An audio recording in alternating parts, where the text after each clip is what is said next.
señor Tico. El capitán Armando me dijo que conoces el río Tuichi mejor que nadie. Tengo un amigo que está perdido en el río.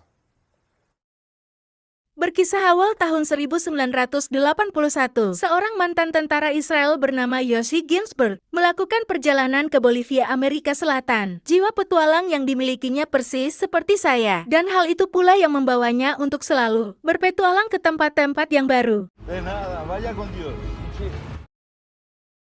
Di perjalanan dalam sebuah kapal, Yossi bertemu dengan Marcos Tam, seorang guru sekolah yang hampir aja ketinggalan. Sebagai sesama petualang, mereka langsung akrab. Sorry about the back. Oh, no problem. Okay, good. I'm Markus Stamm. Oh, Yossi Ginsburg. Nice to meet you. And you? Yeah. Dan memutuskan untuk berpetualang bersama, hingga akhirnya mereka mendirikan tenda di area perkemahan. Saat berkeliling pasar, Markus bertemu teman lamanya Kevin Gall, yang merupakan seorang pendaki dan fotografer. Dan diketahui ternyata Kevin adalah pendaki yang telah berhasil mendaki semua gunung yang ada di Amerika Selatan. Kemudian Yossi berkenalan dengan seorang wanita. Dan mereka minum-minum di perkemahan dan tertidur. Keesokan harinya Yossi, Markus, dan Kevin pergi ke La Paz, sebuah kota di Bolivia, dan mereka menyewa penginapan di sana. Ketika Yossi sedang berjalan di pasar, Yossi disapa oleh orang asing dari Austria bernama Karu Pacher. Lalu mereka mulai berbincang dan menceritakan pengalamannya. Karu bercerita dia pernah bertemu suku pedalaman, mendulang emas, dan menikmati keindahan pedalaman hutan Amazon. Hal itu dibuktikannya dengan menunjukkan foto-fotonya. There's nothing like the jungle at night. It's the most alive sound. Insects, birds, all these animals around you. Saat ekspedisi, Karu mengajak Yossi untuk mencari suku Toromonas, suku yang memiliki harta karun tersembunyi. Mendengar hal tersebut, Yossi menjadi semakin bersemangat. Dia mengajak teman-temannya untuk bergabung. Mereka hanya diminta $50 per orang untuk bekal. Di perjalanan selanjutnya, mereka dijanjikan bongkahan emas oleh Karl untuk dibawa pulang.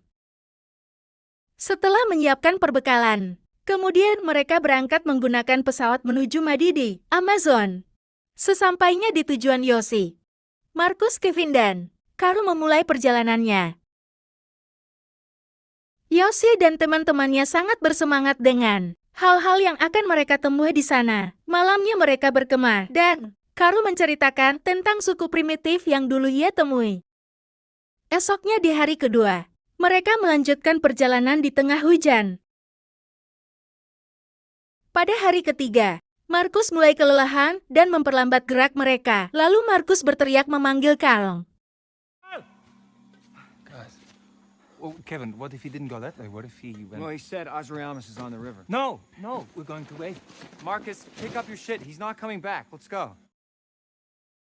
Hal itu membuat Kevin kesal. Dan tiba-tiba ada sesuatu yang bergerak di semak-semak. Dan ternyata, itu adalah penduduk lokal yang sedang membawa ternaknya yang sangat besar. Akhirnya mereka bertemu lagi dengan Char dan sampai di desa Azrayamas. Sana malamnya mereka mencoba arak dan tembakau khas desa itu. Esoknya di hari keempat, Markus yang telah mengobati lukanya, Char dan Yossi mendulang emas di sungai. Lalu mereka berjalan melintasi sungai dan menemukan sekumpulan kupu-kupu di sana. Mereka pun melanjutkan perjalanan ke dalam hutan. Perbekalan pun semakin menipis. Dan ketika itu mereka melihat seekor monyet di sana. Dan tiba-tiba, Karl menembak monyet tersebut dan membakarnya.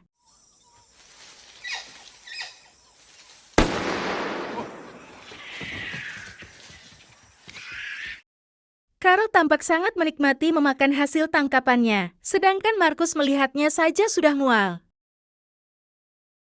Dan keesokan harinya, di hari kelima, kondisi Markus semakin lemah, yang menyebabkan mereka lebih sering beristirahat daripada berjalan. Markus menyadari dan menyesal dengan kondisinya, yang hanya memperlambat perjalanan mereka saat ini. Namun, untuk kembali, hal yang tidak mungkin sanggup untuk dilakukannya seorang diri. Semua, di pagi harinya, mereka berdiskusi bagaimana caranya agar Markus bisa berjalan tanpa memperlambat perjalanan mereka. Dan akhirnya mereka bersepakat untuk membuat rakit dan mengarungi sungai. Awalnya, perjalanan mereka menggunakan rakit sangatlah menyenangkan. Hingga akhirnya, Carl tampak begitu cemas melihat arus sungai yang begitu deras. Karena emosi, kemudian Carl meninggalkan mereka di tepi sungai dan masuk ke dalam hutan untuk berburu. Kemudian Yoshi pergi mencari Carl ke dalam hutan, dan tiba-tiba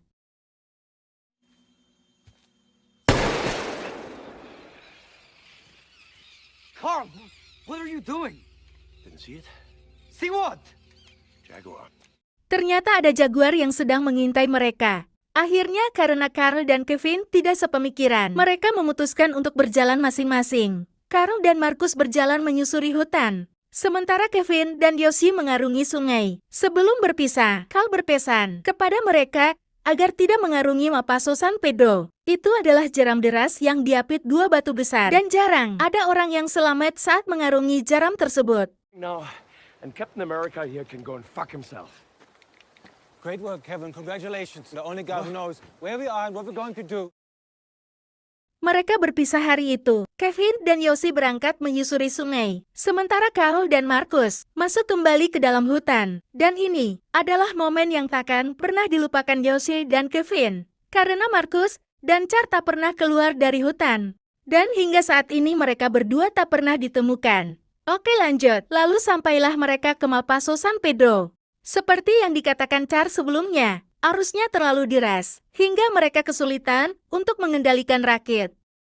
Kevin berenang ke pinggir sungai, lalu mencoba menyelamatkan Yoshi, yang sedang terjebak di tengah sungai. Tapi sayang, karena derasnya air, Yoshi pun hanyut dengan rakitnya yang hancur berantakan. Beruntung, dia tersangkut di batu dan berhasil keluar dari arus. Dia mencoba mencari dan memanggil-manggil Kevin.